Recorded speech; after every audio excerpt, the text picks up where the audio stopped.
મહારાષ્ટ્રમાં એક વાત યાદ આવે છે. મહારાષ્ટ્રમાં એક પુલનું કામ કરવાનું હતું, એટલે બધાય હવન રીતે ટેન્ડર ભર્યું. ગુજરાતી કોણ કહેવાય અને ગુજરાતી શું કહેવાય? ગુજરાતીએ ટેન્ડર ભર્યું, તામિલનાડુ વાળાએ ટેન્ડર ભર્યું અને મહારાષ્ટ્રના એક ભાઈએ ટેન્ડર ભર્યું. બધાના ટેન્ડર ભરાઈ ગયા પછી એનો જે મેન સાહેબ હોય ને ટેન્ડર લેતો, એનો મેન સાહેબ આ ત્રણેયને બોલાવ્યા. એમાં મહારાષ્ટ્રનો ભાઈ આવ્યો. એ કે બોલો ભાઈ, આ અમારા પુલ બનાવવો છે તો તમે કેટલામાં પુલ બનાવી દેહો? તો કે 300 કરોડ રૂપિયા. 300 કરોડ રૂપિયા? તો કે હા, 300 કરોડ રૂપિયા હું બનાવી દઈ. તો કે 300 કરોડ હેમાં વાપરશો? એ કે જો પેલા નંબરમાં 200 કરોડનું મટીરિયલ આવશે, 100 કરોડ મજૂરીમાં ને એમાં વ્યાજ આવે. મારી હાથ ઉપર કાંઈ ન રહેતું હોય કાંઈ નહીં, મારે મહારાષ્ટ્રની સેવા કરવી છે. બોલો સાહેબ કે તો તમે જવા દો. તામિલનાડુ વાળો ભાઈ આવ્યો. એ કે આ પુલ અમારે બનાવવાનો છે, કેટલા કરોડમાં બનાવી દેવો? એ કે 500 કરોડમાં. 500 કરોડ પાકા? તો કે હા, તો તમે જવા દો. પછી કોક મારો વાલો રાજકોટ બાજુનો આવ્યો હોય છે, ટેન્ડર ભર્યું હોય છે એને, કે આ પુલ તમે કેટલા કરોડમાં બનાવી દેવો? કે 1000 કરોડમાં. કેમ એટલા બધા 1000 કરોડમાં? એ કે 300 કરોડ તો સાહેબ પેલા તમારા, 200 કરોડ મારા. તો કે પુલ કોણ બનાવશે? એ કે ઓલા તામિલનાડુ વાળાને 500 કરોડમાં કામ સોંપી દો. આ ગુજરાતી કોઠા હુજ વાળો માણા ને, આ બીજું કઈ છે ને, કોઠા હુજ વાળો માણા. એટલે તો કીધું ને કે આપણા બાપ દાદા આપણને હારે મોટા કીધા ને, એટલે આપણને કોઠા હુજ. કેવા બાપ દાદા જે હામૈયા કરતા એ ગામડાથી લઈને મહાનગરની સફર કરાવે છે.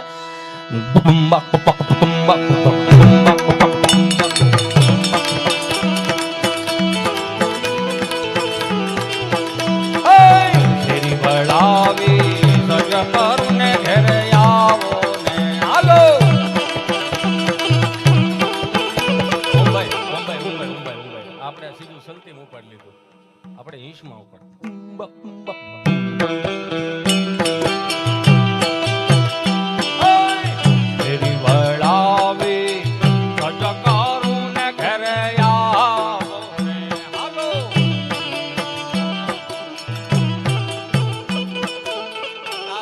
તાલ આપણા બાપનો તાલ છે.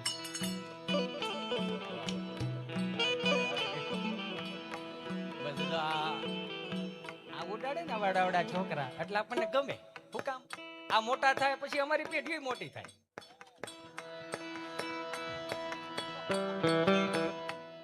આ તાલ રહ્યો ને આપણા બાપનો તાલ છે. શું કામ? ભોળાનાથ પાસે ડમરું, ડમરું પાસે મૃદંગ, મૃદંગ માંથી આ દોકડ આવ્યું. જોવો, બહુ ભણી ગયેલો હોય ને એને દેશી તાલ કદાચ નો પણ સાંભળ્યો હોય ને તો એક વખત તોલો આમાં થઈ જાય. કામ આપણા લોહીમાં પડ્યું છે, હૃદયમાં પડ્યું છે, પણ 400 રૂપિયાના ફિલ્મ વાળા કામ નથી કરવા દેતા. ફેરી વળાવી સજકરું ને ઘરે આવો ને હાલો.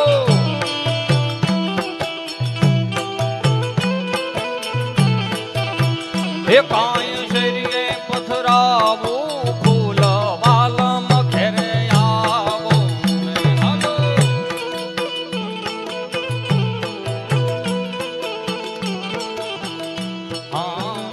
તારા દેશો ઓરડાને વાલાયા.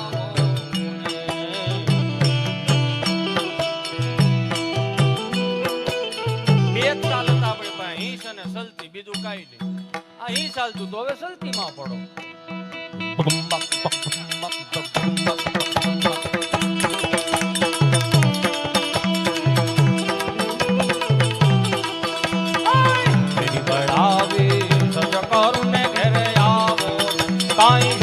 પથરાવો ફૂલ વાલમ ઘરે આવો ને હાલો.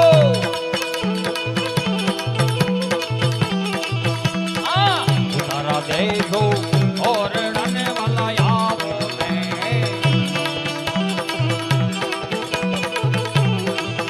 કાંઈ દેશો મેડી ના મોલ વાલમ ઘરે આવો ને.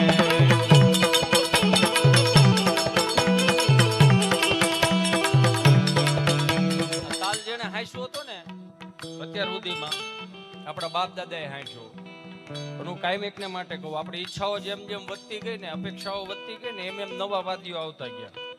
કઈ રીતે? દાખલા તરીકે હતા ઓય પેલું ટી શર્ટ, ઓય કઈ બાજુ બેહો, આમ બેહો, ભાઈ ભાગ્યા છો આવડા, આ બધા નહીં કામ છે. અમારે ઘેરે છોકરાઓ બેહો ઘડી, ભાઈ ભાગ્યા છો એમ ખપ ખપ કરતા બેહો જો ઘડી.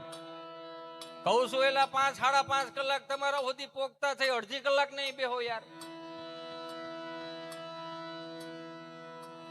અહીંયા આગળ ઐશ્વર્યા રાય ને બોલાવ્યા હોય છે, અંદર આવવાની ના પાડવી પડે, બહાર રહેજો બહાર રહેજો. આનંદ કરો ને મારા બાપ. આ છે ને, જો હું તમને ખબર મારી પાસે કઈ છે નહીં, અને મનમાં એવો ફાંકો ન રાખો, કંટાળો આવ્યો છે તો આપણને મજા કરાવશે નહીં ભાઈ. હું ખેડૂત દીકરો, મને બીજી લાંબી ન ખબર પડે, વીઘે કેટલા દાણા જાય એ ખબર પડે, સાંભળો. પણ તમને એવો ફાંકો હોય કે હિતેશ અંટાળા આવ્યો છે મજા કરો, હિતેશ અંટાળા મજા નથી મારા બાપ, મજા તમારા હૃદયના ખૂણામાં પડી. આ 5,000 થી 2,000 ની નોટની સફર કરી ગયા ને, એમાં ઘણું ભૂલી ગયા, તાજું કરાવવા માટે હિતેશ અંટાળા આવ્યો છે. એ તો જેથી તેથી 160 ના ભાવની ત્રાંબા લોટીમાં હરિદ્વારમાં ગડગડતો જાહે યો 3 દી લેક્ચર એમ શાંતિ એમ શાંતિ. છેલ્લે રાજકોટ આવ્યો તો હવે આવે કહેજો ને, મારો રામ ભલું કરે, લે રખડી લ્યો ઘડી પલકી, ખબર નહીં કલકી કરે બાત, જીવ માથે જમડા ફરે જેમ તેતર માથે બાત. ભગવાને માણસને એકને દાંત કાઢવાનું આપ્યું. જુઓ તમે, ઈશ્વરે માનવ માટે સર્વોચ્ચ પ્રકારની જો ભેટ હોય ને માનવ માટે તો હસવું, દાંત કાઢવા. બધાને દાંત કાઢતા કરી દીધા હોત તો કેવું લાગત? આમ કાલ્પનિક રીતે વિચારો. રાત્રે 12 નો નીકળ્યો, 11 વાગે તો કે બા અહીંયા નહીં ભેગું, કેમ હાંડિયો દાંત કાઢે?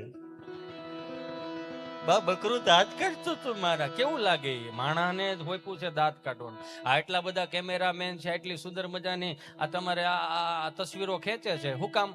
એક સુંદર સ્માઇલ આવી જાય તો ફોટો સારો લાગે. બાકી અહીંથી ગમે એટલું બળ કરું ને, એટલા તમે બેઠા છો બધા, ગમે એટલું બળ કરું ને, બે શાર્પને દાંત ન આવે તો એમાં કઈ હિતેશ અંટાળાનો ફોલ્ટ નથી, એમાં સર્કિટ જ ફિટ નથી થઈ. એ ઘેરે દાંત નો કાઢતા હોય, અહીંયા ન કાઢે. તો સમજ્યા આખી વાત? ઘેરે દાંત નો કાઢે, અહીંયા ન કાઢે, એમાં કઈ છે નહીં. ત્યાં દાંત કાઢો. દાંત કાઢવા એ પોઝિટિવિટી નો સ્ત્રોત છે, નેગેટિવિટી નો સ્ત્રોત નથી. પોઝિટિવિટી નો સ્ત્રોત છે. અહીંથી 2 કલાક 1.5 કલાક જે મારી ક્ષમતા પ્રમાણે હું બોલીશ, તમને કોઈ પણ વાત મગજમાં રહી જાય, સવારે તમે જાગશો, બ્રશ કરશો, સ્નાન કરશો, ભાખરી ખાઓ, પેપર વાંચશો, પછી ખાલી એટલું થઈ જાય વિચારતા વિચારતા. હજુ મારે ઠહકલાથી તમારા ચહેરા ઉપર સ્માઇલ આવે છે મારા વાલા, તો એમનેમ સ્માઇલ રાખો ને જિંદગી કેટલી મસ્ત લાગે. નો થાય બધું મારાથી થાય એટલું બળ કરું, પણ એક પાકી વાત છે કે તમે અહીં બધા બેઠા છો, લ્યો શિવ કથા સાંભળો છો સરસ મજાની, તો હું કઈ એવો કોઈ મોટા નિર્મળ બાબાનો શિષ્ય તો સૌ નહીં કે આમ આમ આમ કરું બધાને આમ તો બધા સુખી થઈ જાય, એવું તો કઈ છે નહીં. એવું કોઈ તત્વ નથી કોઈ મારી પાસે કર્મની તેવડ. તમને સુખી ન કરી શકું પણ રાજી કરી શકું અડધી કલાક. શું કામ? કે તમારી આધિ વ્યાધિ ઉપાધિ ડિપ્રેશન ટેન્શન જે કાંઈ છે ને એ બધું 1-1.5 કલાક માટે મને આપી દો. આઈ પ્રોમિસ યુ કે અંટાળો જીવતો છે ને ત્યાં સુધી તમારા જીવનમાં કંટાળો નહીં આવવા દઉં. એ જવાબદારી મારી રહે. મોજ કરો ને મારા બાપ. આ ભાવમાં પહેલી વાર મળ્યા છે, પછી તો મારો રામ ભલું કરે, હું ક્યાં આવીશું ને તમે ક્યાં આવીશું. આ તો અહીંયા કાળો જભો પહેરીને આવ્યો, આજ જ લીધો, એટલે મેં કીધું દેખાડી દઉં ને. ઘણી વખત કહો સમજવું અઘરું બહુ. જો મારે 8 વર્ષનો દીકરો, હું ડેઈલી ને માટે ક્યારેક ઘરે જતો હોય ને, સિઝન હોય તો બહાર હોય તો નકર ઓફિસેથી ઘરે જાય. એક દી વળી 7:30 વાગે ઘરે ગયો તો એ છોકરો એની મમ્મી અરે ધડ વસડ કરતો હોય. પ્રાણી સંગ્રહાલય જોવા જાવું છે. ક્યાં જવું છે? પ્રાણી સંગ્રહાલય જોવા જાવું છે. લે બેટા, પ્રાણી સંગ્રહાલય જોઈને તો શું કરીશ? વાંદરો જોવો, મંકી વાંદરો. તો બેટા મંકી તો ઘણા પ્રકારના આવે. ચિંપાંજી વાંદરો જોવો, કાળો ભમર ભભ કરે ને એવો. તેની મમ્મી કહે કે 8 વાગવા દે. એમાં તાળીઓ હું પાડો છે? એટલે પણ વાત તો સાંભળો યાર પૂરી. આમાં બહુ તાળીઓથી વધારે હો. જાણે કેમ આમ વાતમાં કઈક દમ હોય એમ. પેલા વાત સાંભળાય એને એની મમ્મીએ એવું કીધું કે તારા પપ્પા 8 વાગે આવે, તમે બાપ દીકરો નક્કી કરીને તમારે જે જોવા જાવું હોય ઈ જાયજો. તમે બેઠા બેઠા હું કામ વાંદરામ ખપાવો છો ભાઈ? હજી તો ખાલી સા પી રહ્યો ત્યાં. એ મારો રામ ભલું કરે. હારું સાંભળતા આવડી જાય ને તોય જીવન સુધરી જાય. યો એટલે કહો દાંત કાઢો, આ જીવન છે, આ જીવન છે, આ જીવન નથી. હસતા રહ્યો ને મારા બાપ, લેરખડીઓ ની મોજ કરો ને મારા બાપ. હે કેવી લેરખડી આમ જો તો ખરા. આપણી પાસે આપણને જ હોઈપું છે આ ગવઢિયા. કે જેવા તેવા ગવઢિયા નહોતા હો, ભણેલા ને ગોટે ચડાઈ દે એવા ગવઢિયા. યો તેણે દાદા મંદિરના ઓટલે બેઠેલા ને એક દાદાને પસાર થવું, જે દાદા પસાર થતા હતા તેણે દાદાને કીધું કે હાલો હાલો. ક્યાં? ગામમાં પારાયણ બેઠી. હે એ ગામમાં પારાયણ બેઠી કે કેટલા દી થયા બેઠી? 2 દી થયા. કે 2 દી થયા બેઠી ને આપણને ખબર નહીં. ઉકાભાઈ કે ઉકાભાઈ બોલો મને ખબર હતી પણ મેં કીધું નહોતું. કાં?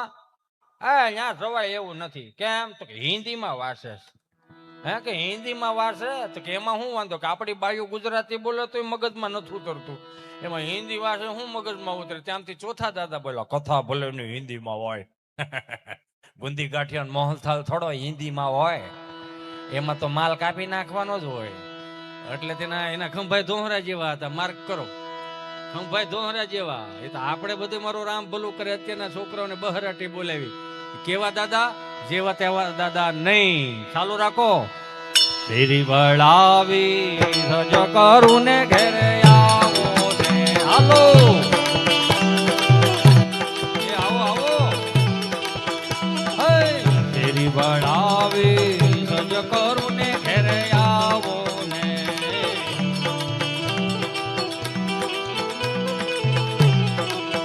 એ કાંઈ ઘેરીએ પથરાવું ફૂલ વાલમ ઘેરે આવો ને.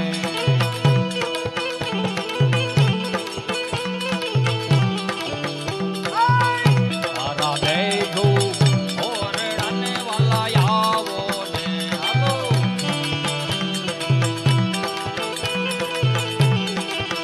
એ કાંઈ દેજો મેડી ના મોલ વાલમ ઘેરે આવો ને.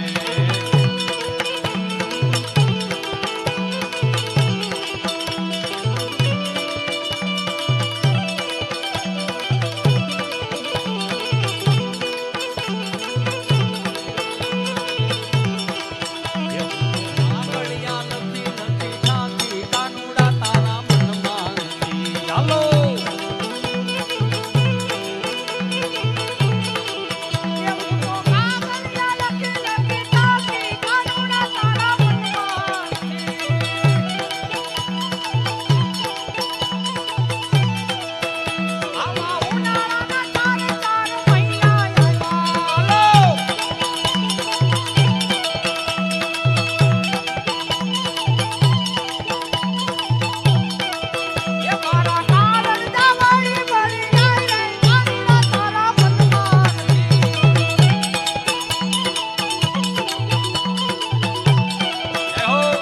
જોરદાર તાળીઓના નાદ સાથે વધાવો આખા ગ્રુપને. વાહ ભાઈ વાહ.